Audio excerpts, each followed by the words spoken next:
رات بھر موبائل میں حرام چیزوں کو دیکھ دیکھ کر رات گزارتا ہے. جانوروں کو پتا ہے کہ مجھے کب سونا ہے اور کتنی دیر تک سونا ہے اور کب تک جاگنا ہے اور کتنی دیر تک جاگنا ہے, لیکن انسان اس چیز کو بھول بیٹھا ہے. نہ اس کے سونے کا وقت ہے, نہ اس کے جاگنے کا وقت ہے, نہ اس کے کھانے کا وقت ہے, نہ اس کے پینے کا وقت ہے.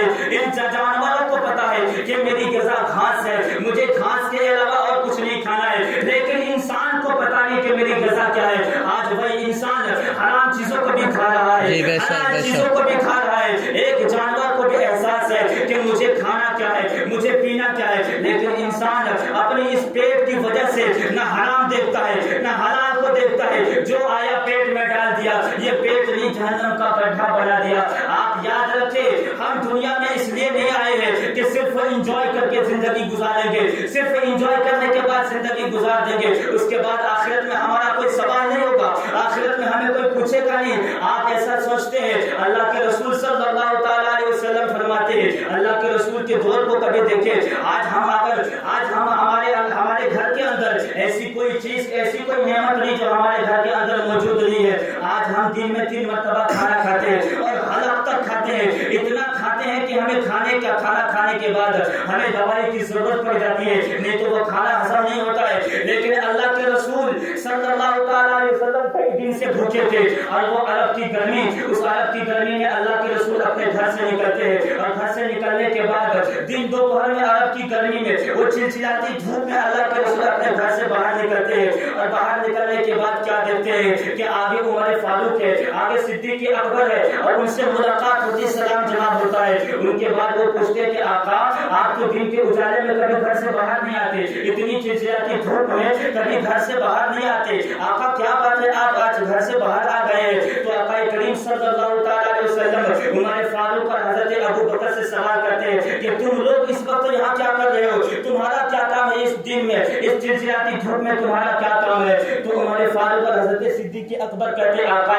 کئی دن ہو گئے ہیں, کئی دن سے میرے گھر میں چولہے نہیں جلے ہیں, کئی دن سے ہم دونوں بھوکے ہیں. آقا ہم نے یہ سوچا کہ کسی صحابی کے گھر جائیں گے, کوئی سامان کھانے کا ملے گا تو اس کے گھر جا کے کھا لیں گے, اسی نیت سے ہم گھر سے باہر نکلے تھے. آقا کریم سے پوچھا گیا آقا آپ تو کبھی دن میں باہر نہیں نکلتے ہیں, آپ تو کبھی گرمی میں باہر نہیں آتے, اس دھوپ میں تو آپ ہمیشہ گھر میں رہتے تھے, لیکن آقا آپ کی وجہ کیا ہے, آپ گھر سے باہر کیوں آ گئے ہیں؟ تو آقا کریم صلی اللہ تعالیٰ علیہ وسلم کہتے ہیں کہ کئی دن سے میرے گھر میں بھی فاقہ ہے, کئی دن سے میں نے تو کھانا نہیں کھایا ہے, کئی دن سے ہم بھی بھوکے ہیں. ہم نے بھی یہ سوچا کہ آج کسی کے گھر جائیں اور جانے کے بعد جو کچھ کھانے کا سامان ملے کھا لیں گے. یعنی تینوں کی کیفیت ایک جیسی ہے, تینوں کی کیفیت ایک جیسی ہے. کسی کا کوئی کم دن سے نہیں کھایا تھا, کسی کا زیادہ دن سے, کوئی زیادہ دن سے بھوکے تھے تو کوئی کم دن سے بھوکے تھے. تو آقا کریم صلی اللہ تعالیٰ علیہ وسلم حضرت عمر فاروق اور حضرت ابو بکر صدیق کو کہتے ہیں کہ چلو میرے ساتھ, میں تجھے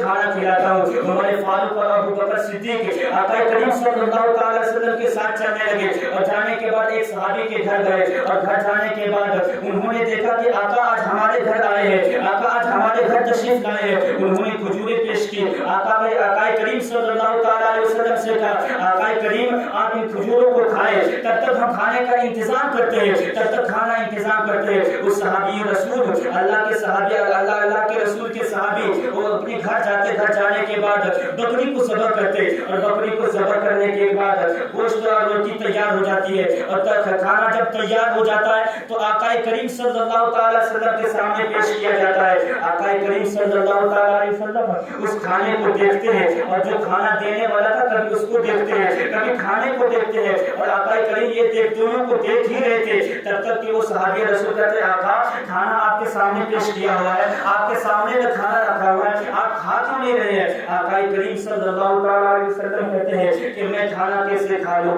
میں کھانا کیسے کھا لوں گا, میں جتنے دن سے بھوکی ہوں, میں جتنا دن سے بھوکا ہوں, میری بیٹی حضرت سیدہ فاطمہ الزہرا وہ بھی اتنے دن سے بھوکی ہے. آپ ایسا کرو, آقا کریم صلی اللہ تعالیٰ علیہ وسلم سے کہا گیا کہ آقا اگر آپ حکم دے تو یہی کھانا میں آپ کی بیٹی کے گھر پہنچوا دوں. تو آقا کریم صلی اللہ تعالیٰ علیہ وسلم نے روٹی اٹھایا, روٹی اٹھانے کے بعد اس میں گوشت کے 2-3 پیس رکھے, اس کے بعد فاطمہ الزہرا کے گھر بھجوا دیا گیا. اور اس کے بعد آقا کریم صلی اللہ علیہ وسلم کھانا کھا لے, اور کھانا کھانے کے بعد اللہ کے رسول صلی اللہ تعالیٰ علیہ وسلم رونے لگے. اللہ کے رسول صلی اللہ علیہ وسلم کھانا کھانے کے بعد رونے لگے. اب مجھے بتاؤ کہ انسان روتا کب ہے؟ انسان آنسو کب بہاتا ہے؟ جب وہ بھوک سے بے چین ہو تو انسان روتا ہے، جب اس کے ساتھ کوئی پریشانی ہو تو انسان روتا ہے. لیکن اللہ کے رسول صلی اللہ علیہ وسلم کھانا کھانے کے بعد رو رہے ہیں. تو وہاں جو موجود تھے انہوں نے پوچھا کہ اللہ کے رسول آپ کھانا کھانے کے بعد کیوں رہے؟ اس پہ غور کیجیے. اللہ کے رسول سے کہا گیا کہ آپ کھانا کھانے کے بعد کیوں رہے؟ آپ کا تو پیٹ بھر گیا، آپ کیوں رو رہے ہیں؟ تو اللہ کے رسول صلی اللہ تعالی علیہ وسلم فرماتے عمر، ابو بکر صدیق اور مجھ سے پوچھنے والے، تم پوچھتے کہ کھانا کھانے کے بعد کیوں رو رہے ہو؟ اتنا لذیذ کھانا میں نے آج کھایا ہے، اتنا لذیذ کھانا آج میں نے کھایا. کئی دن سے بھوکے تھے اور آج اتنا لذیذ کھانا ہم کھا لیے ہیں. اگر محشر میں اللہ اس کھانے کے بارے میں پوچھے گا تو اس کو جواب کیا دیں گے؟ اللہ اگر محشر کے دن اگر اس کھانے کے بارے میں پوچھے گا تو اس کو جواب کیا دیں گے؟ اب بتاؤ اللہ کے رسول جس کو مالک جنت کہا جاتا ہے، جس کو مالک جنت کہا جاتا ہے، جنت اسی کے لیے بنائی گئی ہے. اور جو حشر کا میدان جو سجے گا تو سب انہی کے لیے سجے گا. یعنی حشر کے میدان میں اسی کے مطابق فیصلہ ہوگا. وہ جسے چاہیں گے اسے جنت عطا کریں گے، جسے چاہیں گے اسے دوزخ عطا کریں گے. ان سے جو منہ موڑ لیتے ہیں وہ یعنی اس کا ٹھکانہ پھر جنت نہیں ہوتا ہے. وہ ایسے آدمی کا جس رسول کا ہم کلمہ پڑھتے ہیں اسی رسول کا یہ زندگی ہے. آپ کبھی ان کی زندگی کا جائزہ لیں تو جو مالک جنت ہو وہ آخرت کی فکر میں اس طرح روتے ہیں کہ وہ اپنے آخرت کی فکر میں روتے روتے رات گزر جاتے لیکن ان کو خبر نہیں ہوتے. ہم تو آج ایک دن میں 3 وقت کھاتے ہیں، کوئی 4 وقت کھاتا ہے اور حلق تک کھاتا ہے، پھر بھی انسان کو احساس نہیں ہے کہ ہماری آخرت ہوگی کیا، ہماری آخرت کیسے گزرے گی. اور آخرت میں یہ نہ سمجھے وہاں پیار اور محبت کی بات نہیں ہوگی، وہاں بلکہ اعمال کے مطابق زندگی، اعمال کے مطابق فیصلہ سنایا جائے گا. جتنا اچھا انسان کا اعمال ہوگا انسان اتنے اچھے منصبے پر رہے گا، اتنا اچھا انسان اتنا اچھا اس کا منصب ملے گا. اس طرح سے اگر آپ ذکر بھی، اسی لیے ڈاکٹر بھیم راؤ امبیڈکر نے کہا تھا کہ انسان